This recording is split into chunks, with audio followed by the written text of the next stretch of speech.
y todo lo que necesitamos, desde condimentos hasta carga. Están hechos de acero, aluminio, papel y vidrio. Ellos protegen y conservan. Están bajo tierra y por encima de ella, y viajan por todo el mundo. Revolucionaron la civilización. Ahora verán los contenedores en Maravillas Modernas.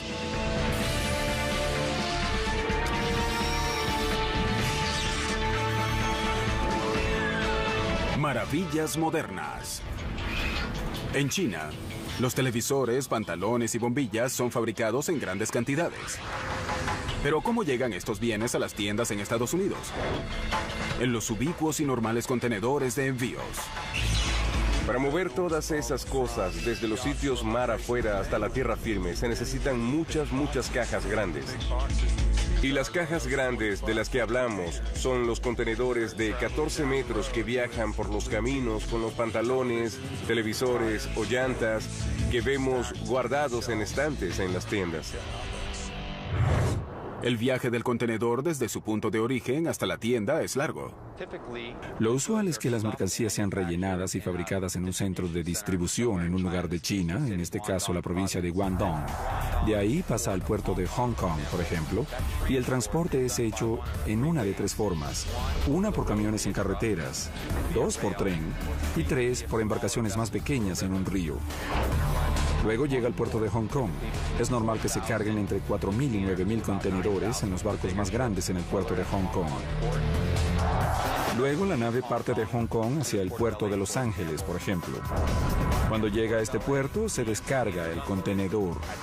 En este punto, el contenedor es cargado en un tren u otro camión y luego es transportado a su destino final. Un contenedor hace unos 120 viajes de puerto a puerto en sus 10 años de vida aproximada. Viajan desde el lejano oriente hasta este continente en la temporada de tifones, donde puede haber olas de 12 o 15 metros que mecen la propia nave hasta ángulos muy severos. Y esos contenedores deben soportar los golpes del mar abierto para proteger los bienes que llevan adentro. Los contenedores están diseñados para llevar hasta 20 toneladas de productos. Pueden ser llevados por 3 medios de transporte. Sin esa capacidad de sistema intermodal, sería casi imposible el comercio internacional tal y como lo conocemos. La clave de este sistema es el propio contenedor. En la fábrica de contenedores marinos internacionales de China, en Shenzhen, China, se hace un contenedor cada 5 minutos.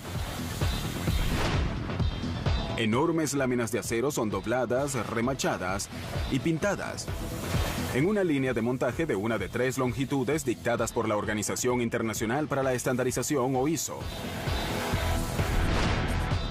Las longitudes uniformes son de 6, 12 y 14 metros.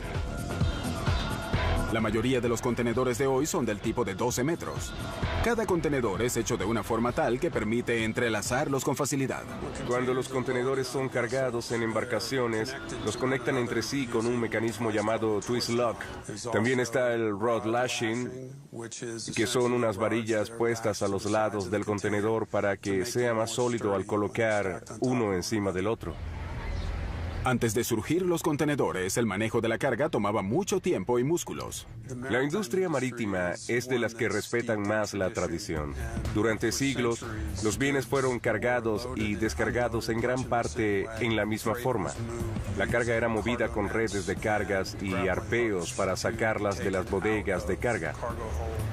En ese momento, un equipo de estibadores tomaba la carga y la ordenaba en una plataforma, que luego era levantada otra vez y colocada en una carreta, un coche o incluso un camión. Luego, en 1955, Malcolm McLean, un empresario de camiones de Carolina del Norte, compró una compañía de barcos de vapor y cambió a la industria. Le quitó las ruedas a sus camiones, fortaleció los lados de sus remolques y los montó en sus barcos. Ese fue su prototipo de barco con contenedores. El Ideal X con 58 remolques en cubierta hizo su primer viaje de Nueva Jersey a Texas en 1956. Su empresa se convirtió en la Sealand Services, una compañía internacional de envíos, y McLean se dio a conocer como el padre de los contenedores. Casi en esa misma época, la compañía de navegación Matson en Oakland investigó formas de controlar la subida de los costos y vio que cargar y descargar en la forma tradicional era lento y costoso. Como resultado de su investigación, Matson creó su propio programa de contenedores que revolucionó en forma efectiva el movimiento de bienes en el área del Pacífico. En 1958, Matson sacó sus primeros contenedores de la bahía de San Francisco. Había 20 contenedores en el Hawaiian Merchant de Matson. Eso fue un cambio enorme en la forma en que la economía hawaiana era asistida desde el continente. El embalaje en contenedores cambió los muelles. Los operadores de grúas reemplazaron a los estibadores, que una vez definieron los muelles de descarga. Para mover a los pesados contenedores de acero se creó la grúa pórtico o portainer. Ella requería de solo un conductor en una cabina muy elevada para mover la carga desde el barco hasta la orilla. Mientras más empresas navieras empezaron a usar contenedores, su estandarización y posibilidad de intercambio se volvieron cruciales para el sistema intermodal. Todas las industrias de transporte tuvieron que adaptarse. Para los camiones tuvimos que hacer que los chasis y bases de los camiones pudieran recibir contenedores de 6 y 12 metros. En los trenes hicimos lo mismo. Nos aseguramos que los puentes o pasos superiores en Estados Unidos encajaran con su altura. Y para las embarcaciones hicimos que los espacios donde se encajaban los contenedores fueran de 2.5 metros de ancho y 2.6 metros de altura, y obviamente 6 o 12 metros. Para el 2005, casi el 90% de toda la carga era movida en contenedores estandarizados.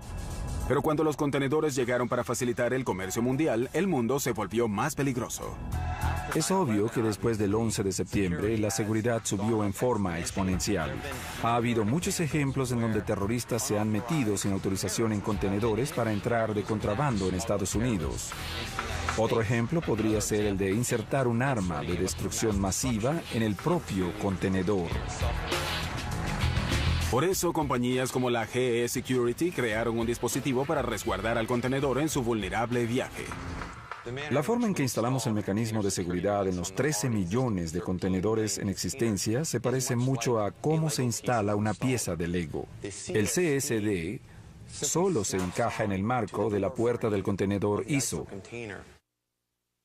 El dispositivo tiene un sensor magnético que monitorea las veces que se abre la puerta y una unidad esencial de procesamiento que registra el tiempo del evento.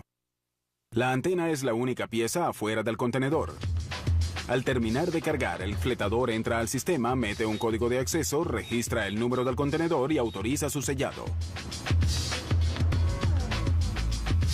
En respuesta, el dispositivo transmite un diario de datos sobre cada vez que se abre y se sella una puerta o cuando acceden electrónicamente a él. Antes que el contenedor llegue a puerto, la Protección de Aduanas de Estados Unidos lo analiza desde una perspectiva de seguridad. Basándose en sus normas de riesgos, ellos deciden inspeccionar desde una cifra baja como el 1% hasta una más alta de 8 o 10% de los contenedores, dependiendo del perfil de riesgo del contenedor. Una forma es a través de la tecnología, con un rayo X a la caja para ver si hay armas de destrucción en ella. Otra forma es abrir la caja y revisar su contenido. En un futuro cercano, los contenedores con este dispositivo pasarán las aduanas en menos tiempo y harán llegar los productos a las tiendas con más seguridad y rapidez. Después que el contenedor es abierto en los almacenes, suele haber más contenedores adentro que guardan muñecas. Hay cientos de contenedores más pequeños que descansan dentro de cientos de cajas en el interior del contenedor de carga. Y el material que mantiene juntos a la mayoría de los contenedores más pequeños es la tabla de fibra corrugada. Con papel hecho de pinos del sur y con un 70% de fibra reciclada, esta fábrica Georgia Pacific en Richmond, Indiana, produce 65,000 toneladas de fibra corrugada al año. Uno diría que estas son cajas de cartón, pero la industria no desea que las llamen así. Si ven la mayoría de las cajas o contenedores, ellos solían estar hechos de capas de papel fino que formaban un cartón. Así es como lo llamaban antes. Y muchos de los paquetes eran hechos de cartón en aquella época. Hoy hay muchos productos hechos de fibras corrugadas. En 1890, Roger Gere, un impresor y fabricante de bolsas de papel de Brooklyn, creó el cartón corrugado. Y al final cambió la forma en que empacamos y fletamos hoy en día. Las cajas corrugadas de hoy día son más fuertes y usan menos papel que las cajas de cartón. Las cajas que hacemos están hechas de 3 componentes. Esto es el revestimiento de la lámina. Es de color marrón. Su apariencia es la de una bolsa de papel de supermercado. El interior de la caja es lo que llamamos un medio, al que ponemos estrías. Es un proceso muy similar al que hacemos al planchar para quitarle las arrugas a una camisa. Pero aquí le ponemos arrugas a nuestras láminas. Utilizamos calor para acondicionar el papel y vapor para que permita formar las estrías. Luego ponemos almidón para que sea la pega o el vínculo y así tomamos las 2 piezas separadas de papel y las pegamos. Así que se parece mucho a 2 conjuntos de engranajes que se juntan. El medio irá entre los 2 y será formado después en las estrías. Los arquitectos han sabido por miles de años que un arco con una curva adecuada es la forma más sólida de extender un espacio. El mismo principio se aplica a la tabla de fibra corrugada. Los arcos en el medio corrugado, al fijarlos a la tabla de revestimiento, resisten el doblado y la presión de todas las direcciones. Cuando una pieza de tabla combinada es puesta en su extremo, los arcos forman columnas rígidas capaces de soportar mucho peso. Al aplicar presión al lado de la tabla, el espacio entre las estrías actúa como un colchón y protege el contenido del contenedor. Después que el medio es estriado en el corrugator de 90 metros de largo, se pega la capa final a la tabla de fibra. Así que en ese punto tienes 2 o 3 sustratos unidos que luego viajan al otro lado de la máquina, donde le aplicamos una pega fría que es un acetato de polivinílico, muy similar a una pega de Elmer. Luego le ponemos otra capa fina adhesiva de pega en las puntas de las estrías y después unimos el revestimiento impreso encima de eso. Esta máquina toma las planchas que vimos como laminaban. Las metemos por esta línea una a la vez. Las enviamos a una estación de corte donde las corto con un cortador que parece de galleta. Tengo una regla para cortar y un rodillo para pliegues dentro del tinte que corta la tabla y la pliega donde debe plegarla. Luego pasa a la estación 2, donde le raspamos el exceso. Los excedentes son reciclados y convertidos en cajas nuevas. Cuando están limpias, son llevadas a una plataforma y las llevan aplastadas a la próxima estación. La caja terminada es doblada y pegada en varias formas para proteger y encajar con cualquier cosa. Tomamos una tabla vacía y con el plegador y surtidor de goma la convertimos en un envase. También podemos tomar una tabla vacía como esta y convertirla en algo que empaca el estuche para el cliente, para que lo acomode y lo llene. La tabla corrugada de Estados Unidos es tan apreciada que se exportan 660,000 toneladas de ellas a todo el mundo en contenedores estandarizados. Tanto los contenedores como las cajas guardan muchos bienes. Pero ¿qué pasa si debes guardar la reserva de petróleo de Estados Unidos o su excedente de comida? Para eso necesitas los contenedores más grandes del mundo. Petróleo de Estados Unidos. La SPE en el Golfo de México. La SPR tiene una capacidad de 727 millones de barriles de petróleo. La Reserva Estratégica de Petróleo tiene 4 establecimientos distintos donde almacenamos petróleo crudo. Hay 2 en Luisiana y 2 en Texas. El petróleo crudo de la SPR está guardado en formaciones geológicas subterráneas naturales. Domos de sal. Mucha gente no se da cuenta del tamaño de los domos de sal del área de la costa del Golfo. Este domo en particular es llamado Bryant Mound. El domo Bryant Mound está a unos 60 metros de la superficie de la Tierra y en su contorno de 600 metros tiene una anchura aproximada de 2.400 metros. En el Bryant Mound y otros domos de sal de la SPR hay cuevas cilíndricas masivas donde se guarda petróleo crudo. La SPR tiene en total 62 de esas cuevas gigantescas. Hay unas 20 cuevas en el Bryant Mound. Podemos guardar 254 millones de barriles debajo de la tierra. Imagínense el tamaño del Astrodomo. Si llenáramos el Astrodomo con petróleo crudo, sería solo el equivalente a la cantidad que podemos poner en una de nuestras cavernas. En 1975, el presidente Gerald Ford firmó la Ley de Política Energética y Conservación que creó al SPR. Esa fue una respuesta a la crisis que surgió por el embargo petrolero de la OPEP de 1973 y 74. Estados Unidos necesitaba una red de seguridad para futuros desastres políticos, económicos y naturales que amenazaran el suministro de uno de sus recursos vitales. Pero la pregunta era, ¿dónde guardar los cientos de millones de barriles de petróleo? Se pensó en guardarla por encima de la tierra o por debajo de ella.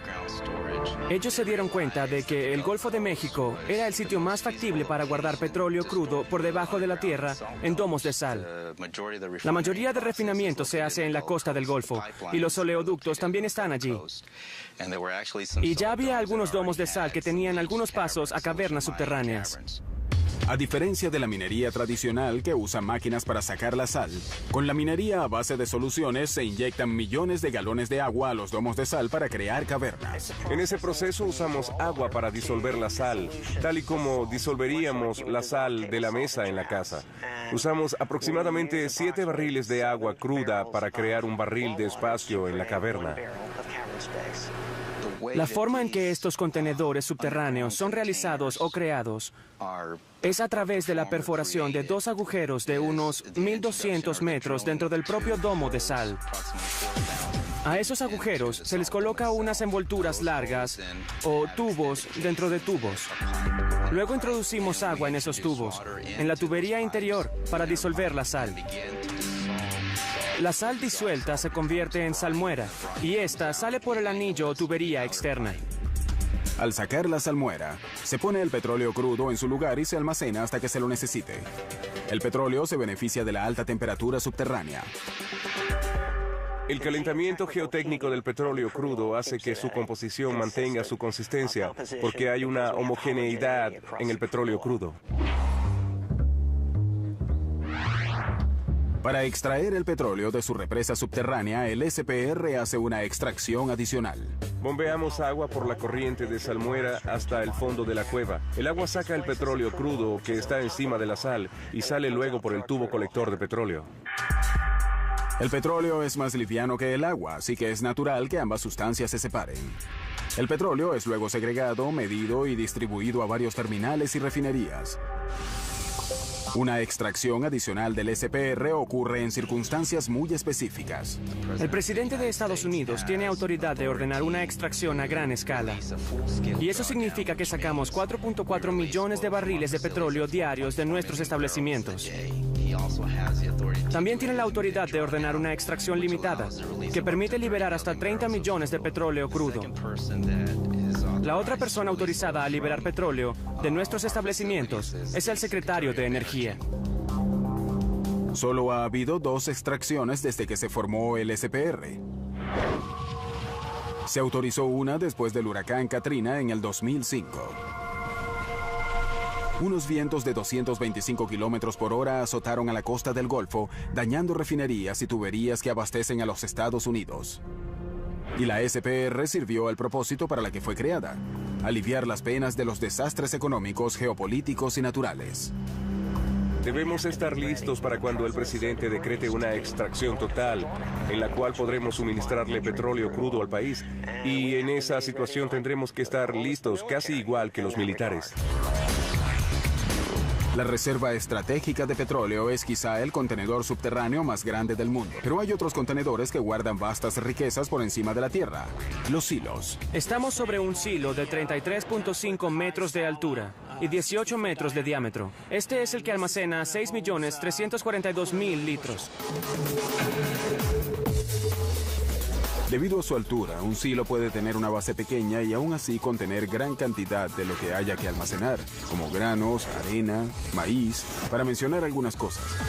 Los ascensores verdes y las plantas de alimentación están compuestos de silos múltiples. Aunque parece una estructura simple, un silo es en verdad un edificio muy complejo. En la granja Crowell County, en el condado Liberon, en Pensilvania, un equipo de construcción de la Sollenberg Silos Corporation hace un nuevo silo de granja usando el método de jump form. Si observan los moldes, verán que son de 1 metro de altura, y hay 3 moldes de 1 metro en el concreto. Después que terminen de vaciar el concreto en un molde, los trabajadores los soltarán y los sacarán y los haremos saltar al siguiente nivel. Por eso se llama método de salto del molde. Para vaciar el concreto se requiere de precisión y rapidez. Él da vueltas continuamente en un vehículo para que el concreto llene el nivel del molde. No debe ponerlo todo en un solo sitio porque si no abultará los moldes. Por eso se llena todo en forma pareja. Soportes de barras de acero son colocados en el concreto. Los ingenieros diseñaron estos silos basándose en el material almacenado ahí. Si almacenamos maíz, hay mucha presión horizontal. Por eso necesitamos más acero que da fuerza en las paredes de los silos. Cuando lo termine, este silo tendrá una altura de 28 metros y un espacio de 8.800 metros cúbicos de almacenaje. Los silos de hoy son versiones épicas de sus predecesores. El científico Franklin Hiram King patentó el primer silo en 1889. El silo de King era un granero modificado de forma cilíndrica. Él sabía que la estructura cilíndrica era fuerte y reducía la descomposición de su contenido. El silo de King evolucionó y se convirtió en este gigante, el silo más grande en Estados Unidos.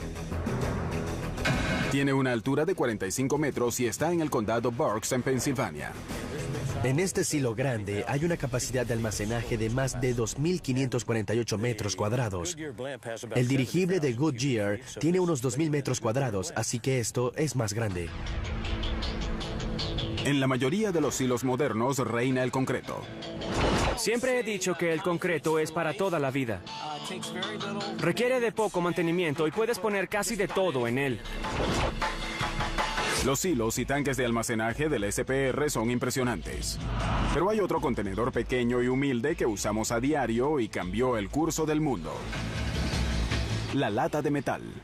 Múltiples apariciones alrededor del mundo. La lata de metal es uno de los contenedores más importantes. Esta cosa de apariencia sencilla revolucionó la industria de bebidas y alimentos. Los supermercados en todo el mundo y nuestros gabinetes de cocina están llenos de latas de todas formas y tamaños. Son tan comunes que la gente no se da cuenta de todo el trabajo y esfuerzo puesto en hacer una lata. En primer lugar, la rapidez con que se hacen las latas asombra mucho a la gente. En los últimos 125 años, la corporación Ball ha sido un líder de la industria de contenedores de bebidas y alimentos. En su planta Golden, Colorado Metal Beverage, Ball crea millones de latas. La mayoría de las líneas de latas están diseñadas para hacer unas 2.000 por minuto. Solo en nuestras plantas hacemos más de 100 millones de latas al día. Pueden ver que en nuestra industria hacemos cada año 100.000 millones de latas. La producción comienza con rollos de aluminio de 12.000 libras que son desenrolladas en una máquina llamada capper. El capper crea esta pieza de producto que es en realidad el primer proceso para hacer una lata de 2 piezas. Este proceso golpea 12 de estas a la misma vez, que luego son llevadas a una máquina llamada The Body Maker. El Body Maker mete un molde de acero en la copa que extiende el aluminio. Aquí pueden ver que está sin recortar, está un poco tosca arriba. Antes que la lata salga del Body Maker, su tope es cortado hasta su tamaño estándar y se crea un domo de presión. Aquí está el domo de presión que resiste la carbonatación y evita que la lata se abulte. Esta lata es recortada para que tenga su acabado de fábrica. Y así cada una tiene este lindo tamaño recortado y todos son iguales después de este punto. Después, cada lata va a un sistema de lavadoras y secadoras que producen contenedores limpios listos para su próxima fase, la impresora. La impresora es la máquina que fija el ritmo de la línea de latas.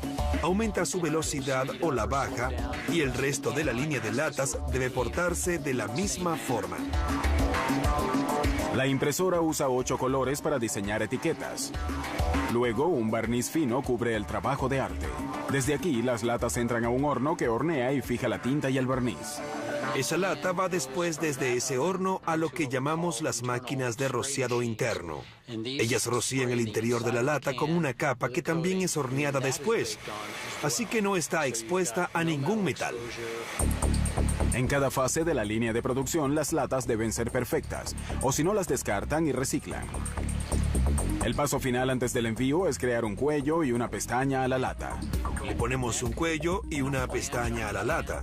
El cuello y la pestaña le dan mucha fuerza y la preparan para el final, que viene después que la lata es llenada con el producto. Al llegar al final, esta pestaña es enrollada en lo que llamamos una doble costura, que le da un sello hermético. El producto es preservado en forma perfecta de la luz y oxígeno y nada se sale de la lata hasta que la abres. Las latas son luego alineadas en plataformas y marcadas para su transporte y las llevan a un almacén donde esperan a que las envíen. Pero la fabricación de contenedores de alimentos no fue siempre tan rápida o dinámica. El origen del contenedor esterilizado puede ser rastreado hasta un general del siglo XVIII, Napoleón Bonaparte. En 1795, cuando Napoleón trataba de conquistar Europa, tuvo muchas dificultades para obtener la comida para sus ejércitos. Él recurrió al gobierno, que empezó un concurso para crear un sistema de alimentación que hiciera alimentos imperecederos. Un tipo llamado Nicolas Appert tomó ese proyecto en 1795. Nicolas Appert tardó casi 15 años, pero triunfó. Él cocinó parcialmente la comida, la puso en un contenedor de vidrio, lo encorchó y lo hirvió. El inglés Peter Durham tuvo una idea distinta. Trabajó con metal en lugar de vidrio a comienzos del siglo XIX. A él se le ocurrió una forma de usar metal en lugar de vidrio con el mismo proceso, básicamente. Pero la lata de metal era más duradera, no se rompía. El resultado fue que el proceso de Durand esterilizaba y duraba más. Durham combatió el óxido que se formaba en sus latas de hierro con un revestimiento de hojalata que protegía la comida. Luego le soldaba una tapa a la lata después de llenarla. Ese fue el amanecer de la lata de hojalata. El avance de Durham halló pronto aplicaciones prácticas como la preservación de frutas y vegetales que ahora retenían su valor nutricional. El escorbuto, que acabó con muchos marinos ingleses, se acabó. Los marineros que una vez carecieron de nutrientes podían soportar ahora viajes largos. En la Guerra Civil estadounidense, los soldados de la Unión dependían casi tanto de la comida enlatada como de la pólvora para sobrevivir. Eso fue algo que permitió a la civilización hacer otras cosas aparte de buscar forraje. Así que la preservación de la comida en una forma segura les permitió empezar a hacer otras cosas. Ese fue en verdad el comienzo de la industrialización. En las décadas siguientes, la automatización hizo florecer a la industria de la lata de hojalata. En la Segunda Guerra Mundial, el valor de las latas se enraizó en la mente de los soldados estadounidenses. 2/3 de las comidas de los soldados de la Segunda Guerra Mundial venían enlatadas. Luego ellos volvieron a casa y las familias se dispersaron y fueron a otros lados, y el resultado fue que confiaban mucho en la comida enlatada. En la era de la posguerra, la comida enlatada se volvió una costumbre en cada hogar e impulsó la industria. Hoy en Estados Unidos procesamos entre 33.000 millones y medio y 34.000 millones de latas cada año. El contenedor de metal ha sido amenazado por otras formas de empaque, de plástico y empaques flexibles y cosas como esas. Y les diré que he visto muchas veces escrito el obituario de la lata de metal. Pero al final el contenedor de metal seguirá sobreviviendo.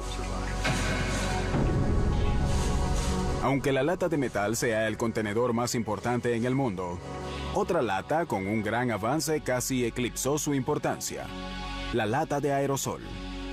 La lata de aerosol surgió en la década de los 40. De nuevo, la guerra demostró ser un gran empuje para una gran innovación. El gobierno estadounidense financió la investigación de un contenedor portátil que los soldados podían usar con facilidad para acabar con insectos dañinos. Este mecanismo fue invaluable para las tropas en el Pacífico, donde reinaba la malaria. A ese insecticida en aerosol se le acredita haber salvado a miles de soldados.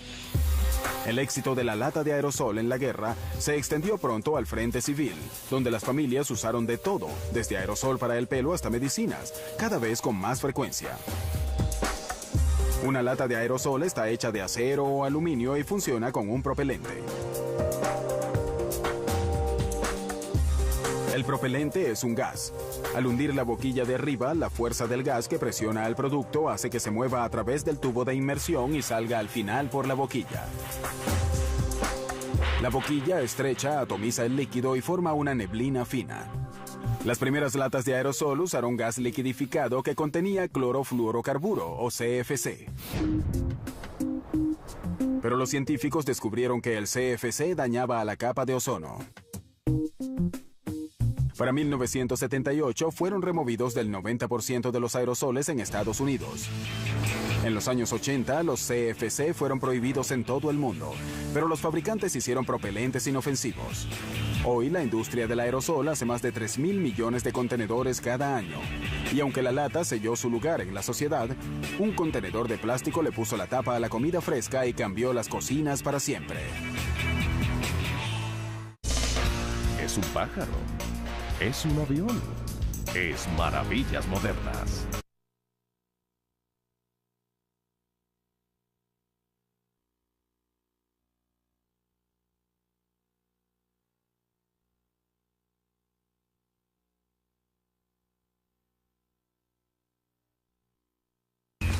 En los Estados Unidos se hacen 36.000 millones de contenedores de vidrio por año. En ellos ponen desde comida para bebé hasta encurtidos. En la fábrica OE en Burbank, California, se hace 1 millón de botellas por día. El proceso de manufacturación de 6 pasos empieza con la materia prima. Esta es la instalación de la casa de materiales. Como pueden ver, hay muchos silos aquí donde guardamos la materia prima, la arena de sílice, la caliza, la ceniza de soda, que es nuestro vidrio reciclado. Y dentro de la instalación la pesamos, mezclamos y luego la enviamos a los hornos por unas correas transportadoras. Ese horno feroz de unos 1.5 metros de profundidad convierte a la materia prima en vidrio derretido. Este horno está hecho de ladrillos de cerámica de alta temperatura de muchos tamaños, formas y pesos distintos. Contiene unas 500 toneladas de vidrio derretido a unos 1540 grados. Después que el vidrio es derretido en el horno, lo llevan a la máquina de formación. El vidrio derretido es recortado en piezas uniformes llamadas GUP y luego son sopladas en el molde con aire comprimido. El vidrio entra a la máquina de formación a unos 1148 grados. Los contenedores de vidrio formados dejan la máquina a 482 grados en menos de 10 segundos. Este enfriamiento rápido ayuda al vidrio a retener su forma. El cambio extremo en temperatura puede causar estrés en las botellas si no se les enfría adecuadamente.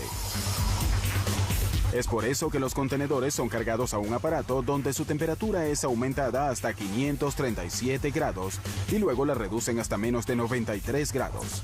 El recalentado y enfriado lento elimina el estrés en los contenedores, haciéndolos más fuertes y resistentes a los impactos. Después de completar ese proceso y cuando las botellas se han enfriado hasta unos 93 grados, aplicamos un revestimiento al exterior de las botellas. El revestimiento protege las botellas contra abrasiones y rayones y realza el rasgo de fuerza del contenedor. Cada botella es inspeccionada. Las no aprobadas son devueltas al fuego. Después de la inspección, algunas botellas son puestas en plataformas en lugar de en cajas de cartón. Esta máquina pone nuestras botellas encima de una plataforma de 9 niveles de altura. Luego la amarramos a la plataforma para prepararlas para enviarlas al consumidor. Ese sistema mecanizado que funciona 24 horas al día en más de 81 plantas hoy en todo el mundo, convierte cada año su materia prima en millones de contenedores fuertes y transparentes. Los fabricantes de vidrio tardaron miles de años en conseguir esta rapidez y eficiencia. Alrededor del 1500 a.C., los egipcios crearon un método para hacer los primeros tiestos de vidrio. Hundían un molde de arena compactada en vidrio derretido y volteaban el molde para que el vidrio se adhiriera a él. Mientras estaba suave, el molde cubierto de vidrio era rodado en una piedra para lajas para alisarlo o decorarlo. Luego, en algún momento entre el 27 a.C. y el 14 después de Cristo, el soplado de vidrio transformó la fabricación de contenedores de vidrio. El soplado de vidrio ha seguido casi sin cambios. Cuando el vidrio lo calientan y transforman en un semilíquido, lo ponen al extremo de una varilla llamada ponti.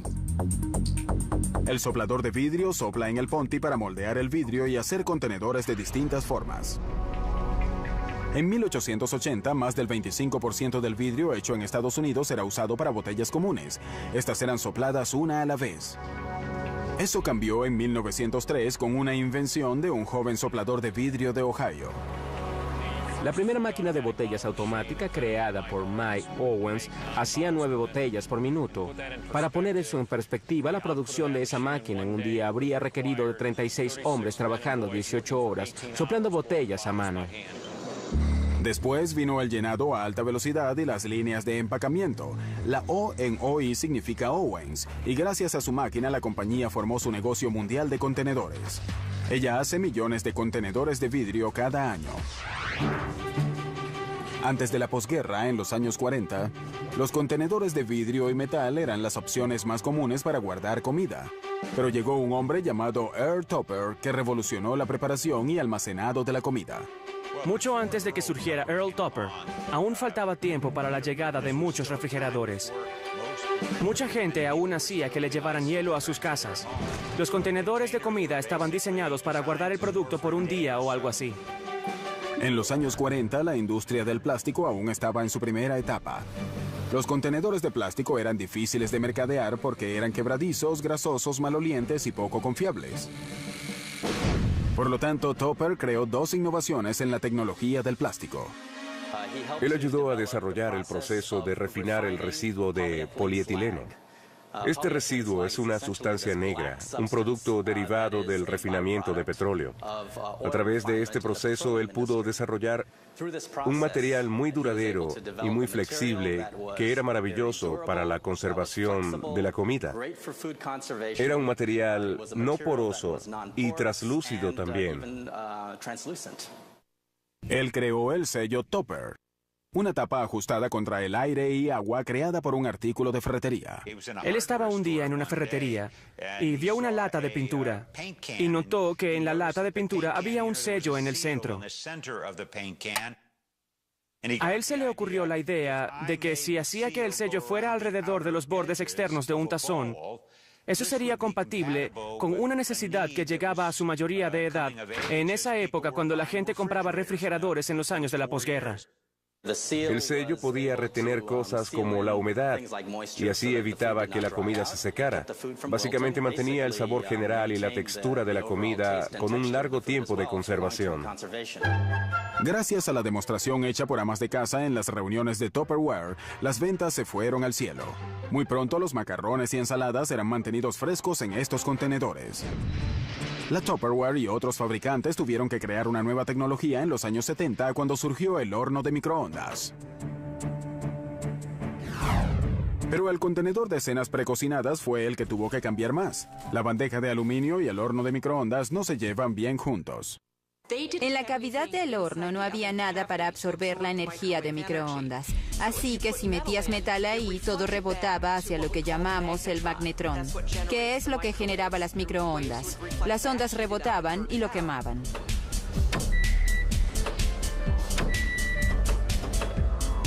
En 1986 salieron los envases de cartón y de plástico a salvo en el microondas.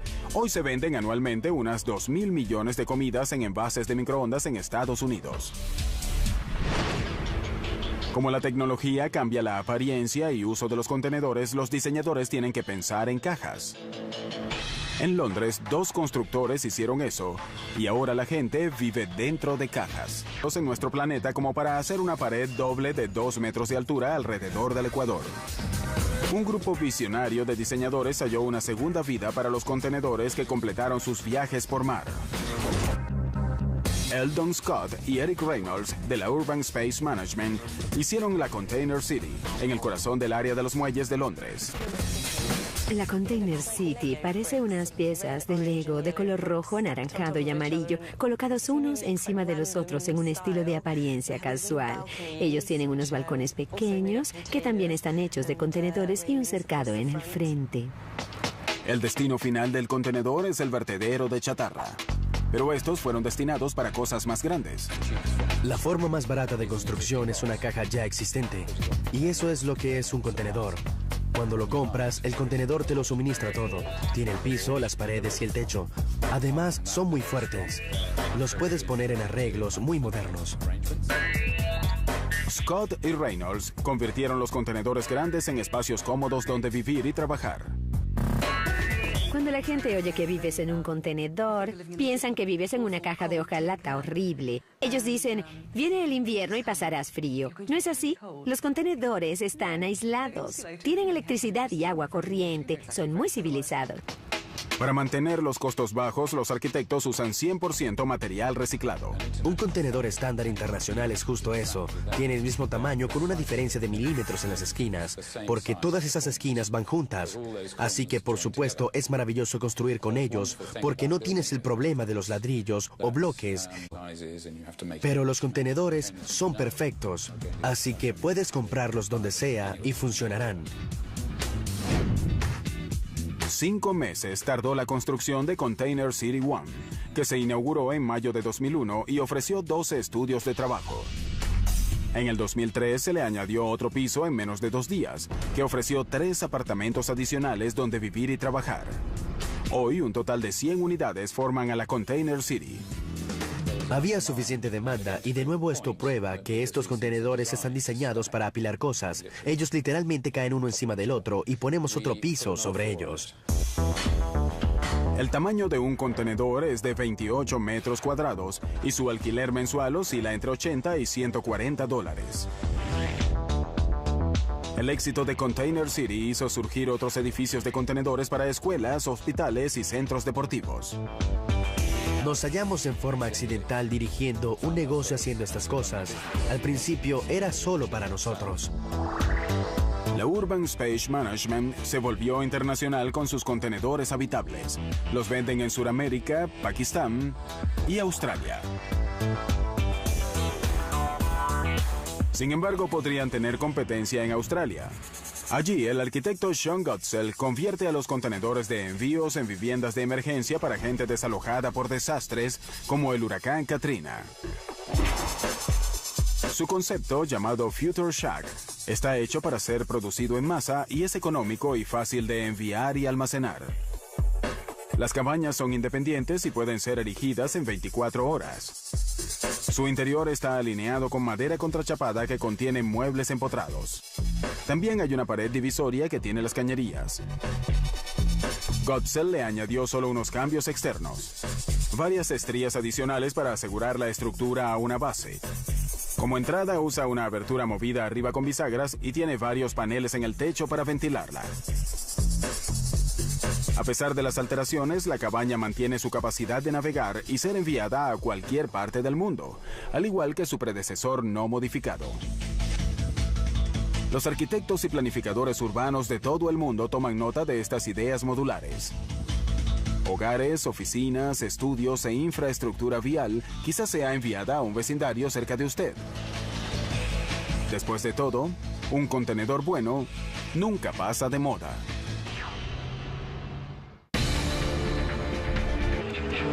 Hay cientos de contenedores más pequeños que descansan dentro de cientos de cajas en el interior del contenedor de carga. Y el material que mantiene juntos a la mayoría de los contenedores más pequeños es la tabla de fibra corrugada. Con papel hecho de pinos del sur y con un 70% de fibra reciclada, esta fábrica Georgia Pacific en Richmond, Indiana, produce 65,000 toneladas de fibra corrugada al año. Uno diría que estas son cajas de cartón, pero la industria no desea que las llamen así.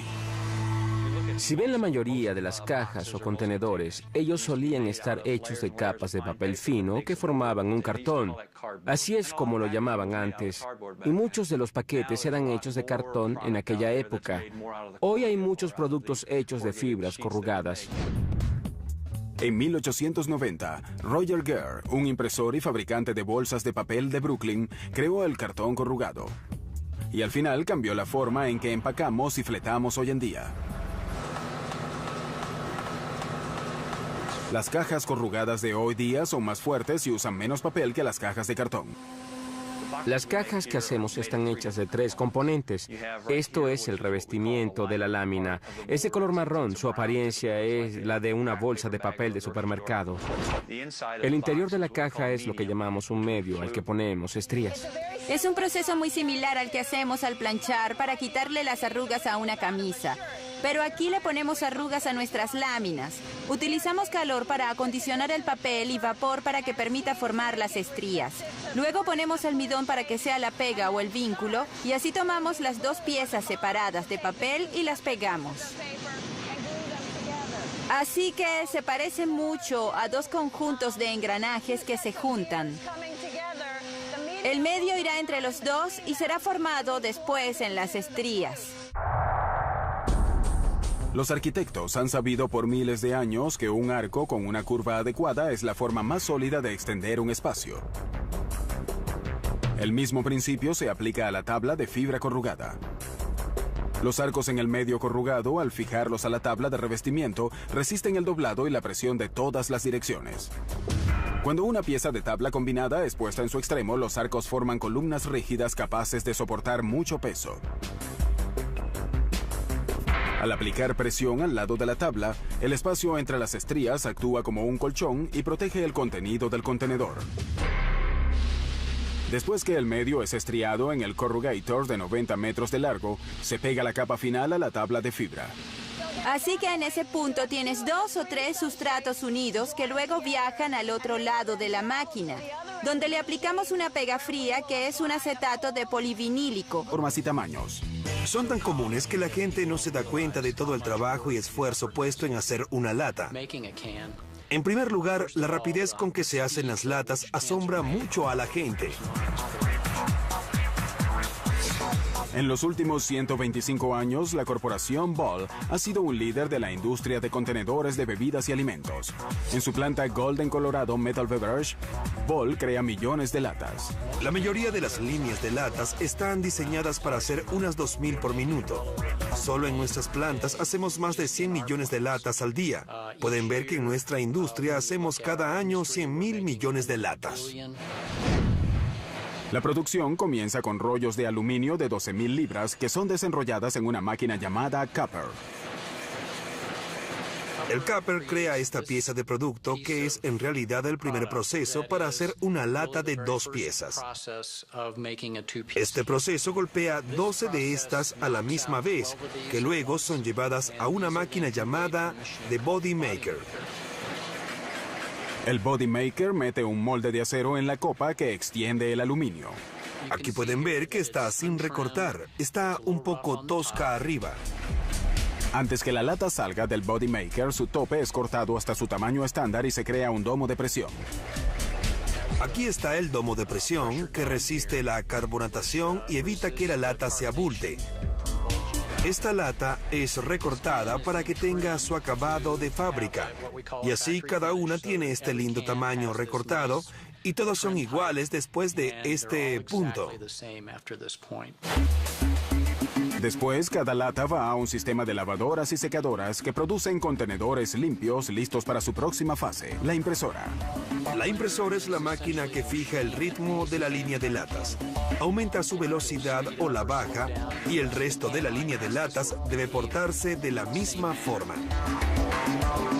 La impresora usa 8 colores para diseñar etiquetas. Luego, un barniz fino cubre el trabajo de arte. Desde aquí, las latas entran a un horno que hornea y fija la tinta y el barniz.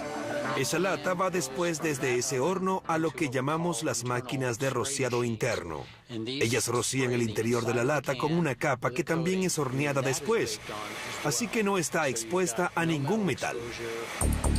En cada fase de la línea de producción, las latas deben ser perfectas, o si no las descartan y reciclan. El paso final antes del envío es crear un cuello y una pestaña a la lata. Le ponemos un cuello y una pestaña a la lata. El cuello y la pestaña le dan mucha fuerza y la preparan para el final, que viene después que la lata es llenada con el producto. Al llegar al final, esta pestaña es enrollada en lo que llamamos una doble... Por años, la corporación Ball ha sido un líder de la industria de contenedores de bebidas y alimentos. En su planta Golden, Colorado Metal Beverage, Ball crea millones de latas. La mayoría de las líneas de latas están diseñadas para hacer unas 2.000 por minuto. Solo en nuestras plantas hacemos más de 100 millones de latas al día. Pueden ver que en nuestra industria hacemos cada año 100.000 millones de latas. La producción comienza con rollos de aluminio de 12.000 libras que son desenrolladas en una máquina llamada capper. El capper crea esta pieza de producto que es en realidad el primer proceso para hacer una lata de 2 piezas. Este proceso golpea 12 de estas a la misma vez, que luego son llevadas a una máquina llamada The Body Maker. El Body Maker mete un molde de acero en la copa que extiende el aluminio. Aquí pueden ver que está sin recortar, está un poco tosca arriba. Antes que la lata salga del Body Maker, su tope es cortado hasta su tamaño estándar y se crea un domo de presión. Aquí está el domo de presión que resiste la carbonatación y evita que la lata se abulte. Esta lata es recortada para que tenga su acabado de fábrica, y así cada una tiene este lindo tamaño recortado y todos son iguales después de este punto. Después, cada lata va a un sistema de lavadoras y secadoras que producen contenedores limpios listos para su próxima fase, la impresora. La impresora es la máquina que fija el ritmo de la línea de latas. Aumenta su velocidad o la baja y el resto de la línea de latas debe portarse de la misma forma. La impresora usa 8 colores para diseñar etiquetas. Luego, un barniz fino cubre el trabajo de arte. Desde aquí, las latas entran a un horno que hornea y fija la tinta y el barniz.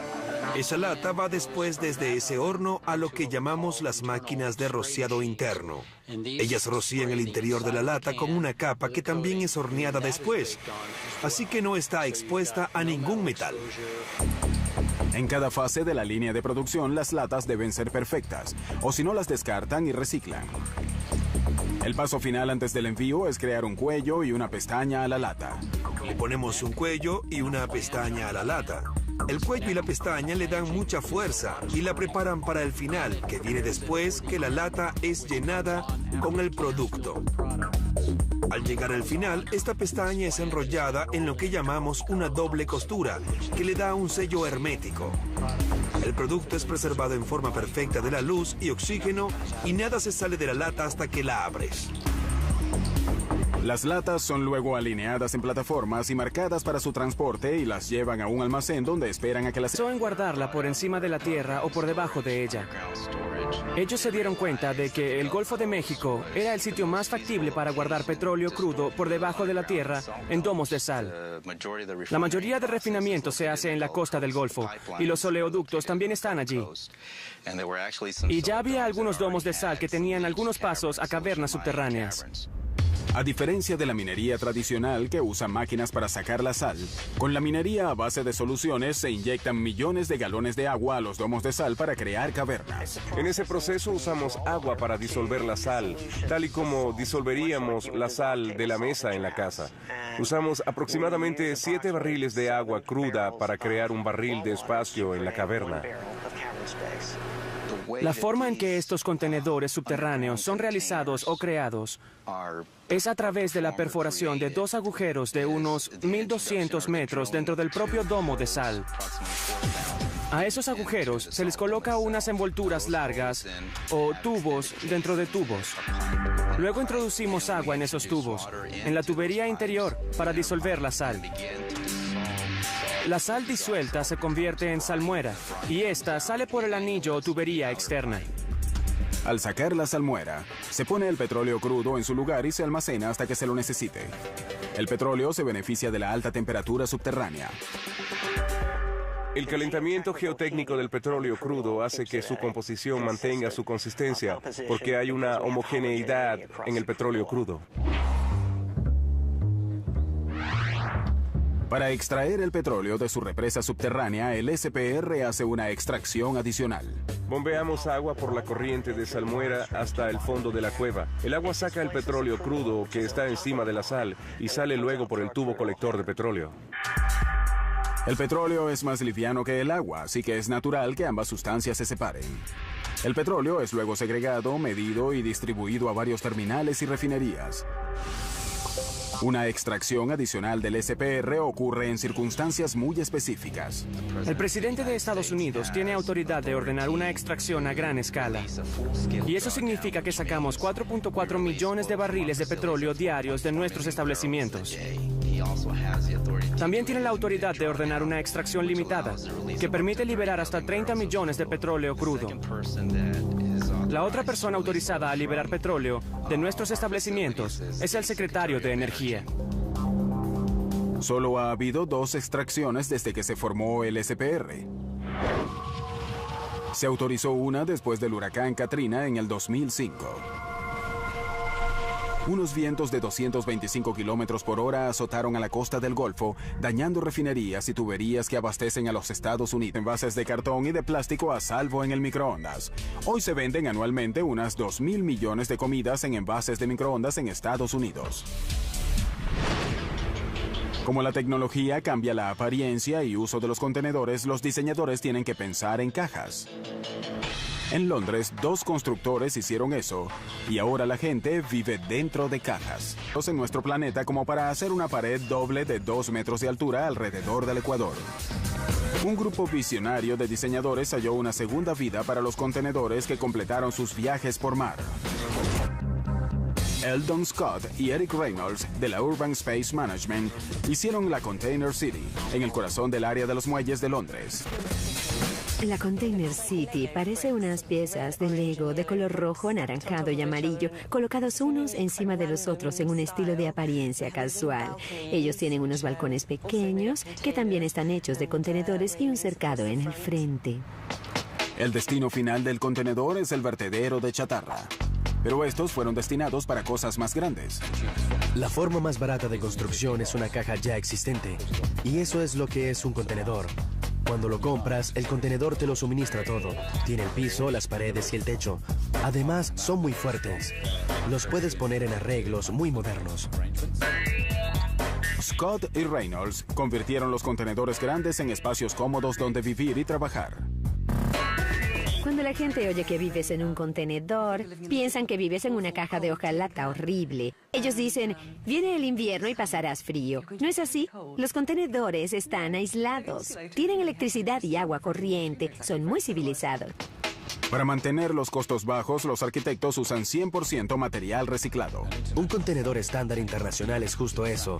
Tiene el mismo tamaño con una diferencia de milímetros en las esquinas, porque todas esas esquinas van juntas. Así que, por supuesto, es maravilloso construir con ellos, porque no tienes el problema de los ladrillos o bloques. Pero los contenedores son perfectos, así que puedes comprarlos donde sea y funcionarán. 5 meses tardó la construcción de Container City 1, que se inauguró en mayo de 2001 y ofreció 12 estudios de trabajo. En el 2003 se le añadió otro piso en menos de 2 días, que ofreció 3 apartamentos adicionales donde vivir y trabajar. Hoy, un total de 100 unidades forman a la Container City. Había suficiente demanda y de nuevo esto prueba que estos contenedores están diseñados para apilar cosas. Ellos literalmente caen uno encima del otro y ponemos otro piso sobre ellos. El tamaño de un contenedor es de 28 metros cuadrados y su alquiler mensual oscila entre $80 y $140. El éxito de Container City hizo surgir Para la tierra firme se necesitan muchas cajas grandes. Y las cajas grandes de las que hablamos son los contenedores de 14 metros que viajan por los caminos con los pantalones, televisores o llantas que vemos guardados en estantes en las tiendas. El viaje del contenedor desde su punto de origen hasta la tienda es largo. Lo usual es que las mercancías sean rellenadas y fabricadas en un centro de distribución en un lugar de China, en este caso la provincia de Guangdong. De ahí pasa al puerto de Hong Kong, por ejemplo, y el transporte es hecho en una de 3 formas. 1 por camiones en carreteras, 2 por tren y 3 por embarcaciones más pequeñas en un río. Luego llega al puerto de Hong Kong. Es normal que se carguen entre 4.000 y 9.000 contenedores en los barcos más grandes en el puerto de Hong Kong. Luego la nave parte de Hong Kong hacia el puerto de Los Ángeles, por ejemplo. Cuando llega a este puerto, se descarga el contenedor. En este punto, el contenedor es cargado en un tren u otro camión y luego es transportado a su destino final. Un contenedor hace unos 120 viajes de puerto a puerto en sus 10 años de vida aproximada. Viajan desde el lejano oriente hasta este continente en la temporada de tifones, donde puede haber olas de 12 o 15 metros que mecen la propia nave hasta ángulos muy severos.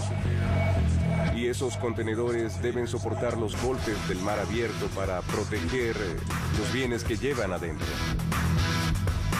Los contenedores están diseñados para llevar hasta 20 toneladas de productos. Pueden ser llevados por 3 medios de transporte.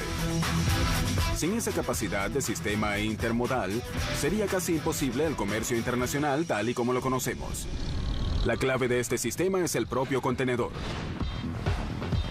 En la fábrica de contenedores marinos internacionales de China, en Shenzhen, China, se hace un contenedor cada 5 minutos. Enormes láminas de acero son dobladas, remachadas y pintadas en una línea de montaje de una de 3 longitudes dictadas por la Organización Internacional para la Estandarización o ISO. Las longitudes uniformes son de 6, 12 y 14 metros. La mayoría de los contenedores de hoy son del tipo de 12 metros. Cada contenedor es hecho de una forma tal que permite entrelazarlos con facilidad. Cuando los contenedores son cargados en embarcaciones, los conectan entre sí con un mecanismo llamado twist lock. También está el rod lashing, que son unas varillas puestas a los lados del contenedor para que sea más sólido al colocar uno encima del otro. Antes de surgir los contenedores, el manejo de la carga tomaba mucho tiempo y músculos. La industria marítima es de las que respetan más la tradición. La más barata de construcción es una caja ya existente. Y eso es lo que es un contenedor. Cuando lo compras, el contenedor te lo suministra todo. Tiene el piso, las paredes y el techo. Además, son muy fuertes. Los puedes poner en arreglos muy modernos. Scott y Reynolds convirtieron los contenedores grandes en espacios cómodos donde vivir y trabajar. Cuando la gente oye que vives en un contenedor, piensan que vives en una caja de hojalata horrible. Ellos dicen, viene el invierno y pasarás frío. ¿No es así? Los contenedores están aislados. Tienen electricidad y agua corriente. Son muy civilizados. Para mantener los costos bajos, los arquitectos usan 100% material reciclado. Un contenedor estándar internacional es justo eso. Tiene el mismo tamaño con una diferencia de milímetros en las esquinas, porque todas esas esquinas van juntas. Así que, por supuesto, es maravilloso construir con ellos, porque no tienes el problema de los ladrillos o bloques. Pero los contenedores son perfectos, así que puedes comprarlos donde sea y funcionarán. 5 meses tardó la construcción de Container City 1, que se inauguró en mayo de 2001 y ofreció 12 estudios de trabajo. En el 2003 se le añadió otro piso en menos de 2 días, que ofreció 3 apartamentos adicionales donde vivir y trabajar. Hoy, un total de 100 unidades forman a la Container City. Había suficiente demanda y de nuevo esto prueba que estos contenedores están diseñados para apilar cosas. Ellos literalmente caen uno encima del otro y ponemos otro piso sobre ellos. El tamaño de un contenedor es de 28 metros cuadrados y su alquiler mensual oscila entre $80 y $140. El éxito de Container City hizo surgir otros edificios de contenedores para escuelas, hospitales y centros deportivos. Nos hallamos en forma accidental dirigiendo un negocio haciendo estas cosas. Al principio era solo para nosotros. La Urban Space Management se volvió internacional con sus contenedores habitables. Los venden en Sudamérica, Pakistán y Australia. Sin embargo, podrían tener competencia en Australia. Allí, el arquitecto Sean Gottsell convierte a los contenedores de envíos en viviendas de emergencia para gente desalojada por desastres como el huracán Katrina. Su concepto, llamado Future Shack, está hecho para ser producido en masa y es económico y fácil de enviar y almacenar. Las cabañas son independientes y pueden ser erigidas en 24 horas. Su interior está alineado con madera contrachapada que contiene muebles empotrados. También hay una pared divisoria que tiene las cañerías.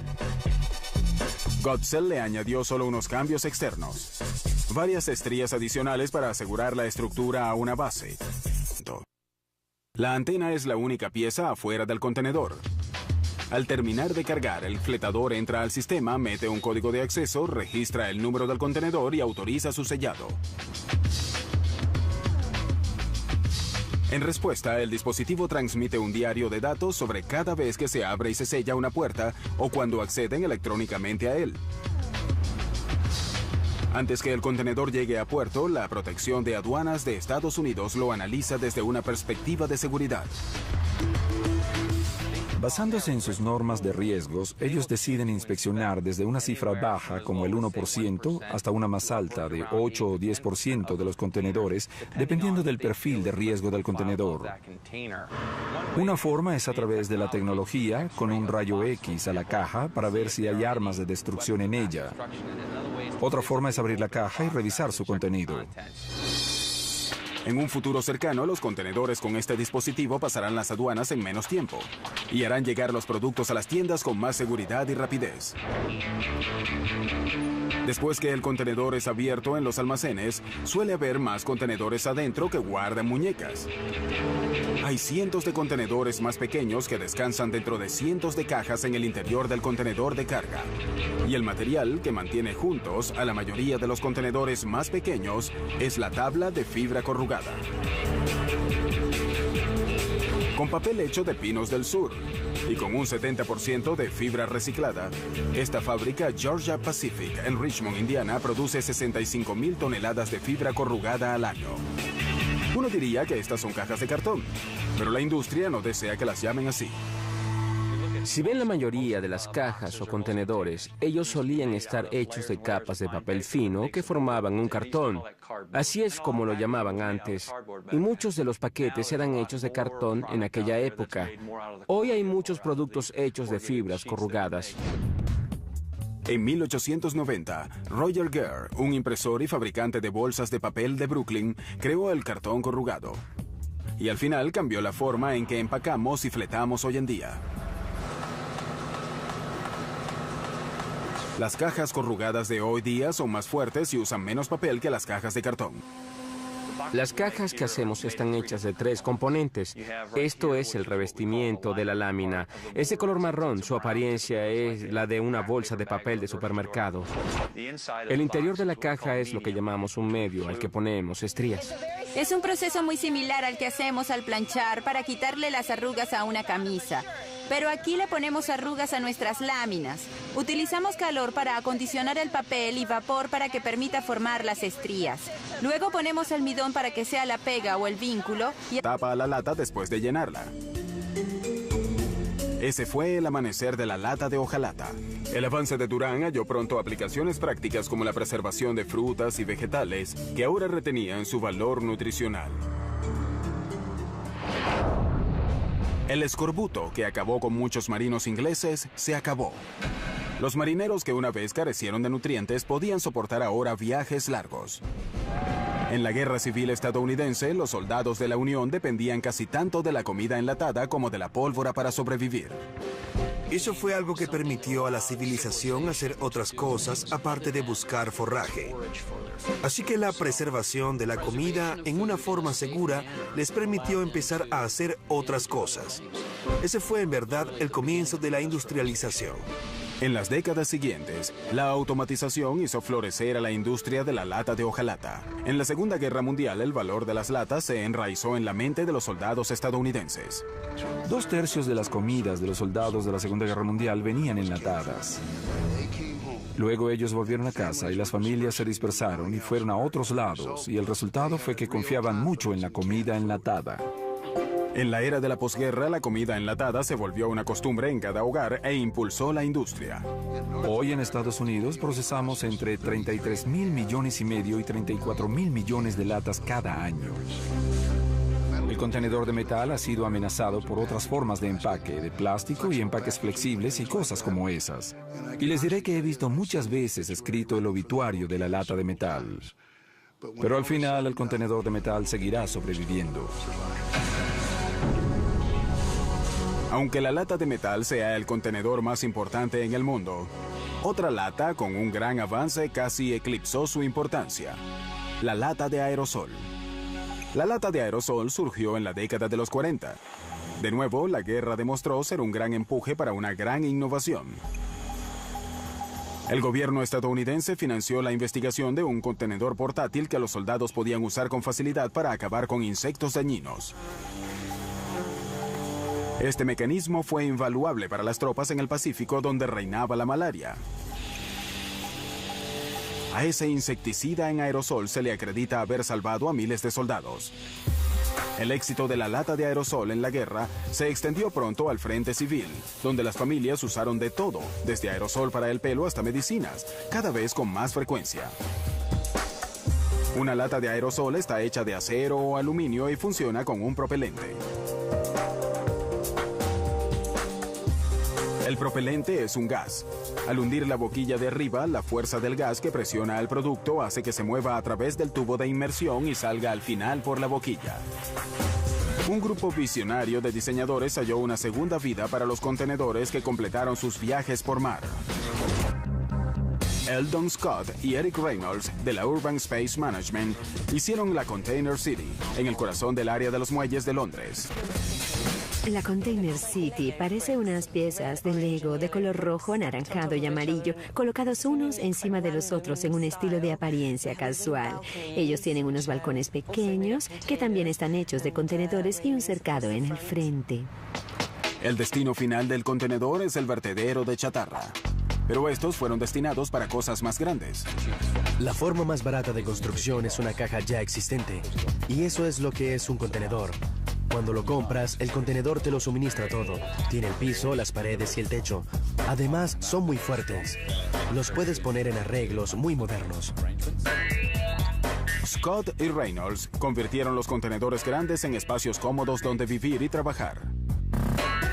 Cuando la gente oye que vives en un contenedor, piensan que vives en una caja de hojalata horrible. Ellos dicen, viene el invierno y pasarás frío. ¿No es así? Los contenedores están aislados. Tienen electricidad y agua corriente. Son muy civilizados. Para mantener los costos bajos, los arquitectos usan 100% material reciclado. Un contenedor estándar internacional es justo eso. Tiene el mismo tamaño con una diferencia de milímetros en las esquinas, porque todas esas esquinas van juntas.